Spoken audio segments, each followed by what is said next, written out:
দীর্ঘ 6 বছর বাদে ইডেনে আবার ভুল করে টেস্ট অনুষ্ঠিত হচ্ছে।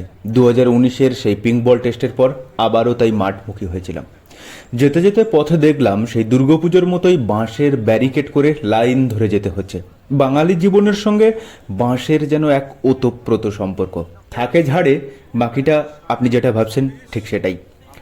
জীবনে প্রথমবার জর্সি ভাইকে বল করতে দেখা, ভর্তি গ্যালারি আর সঙ্গে সুধীর ভাইয়ের শঙ্খনাদ মিলেমিশে এক দুর্দান্ত পরিবেশ তৈরি করেছিল। যদিও এই প্রজন্ম কঠিন উইকেটে টি-20 ধাঁচে ব্যাট করতে গিয়ে খেই হারালেও বোলারদের কৃতিত্বকে একেবারে খাটো করা অনুচিত।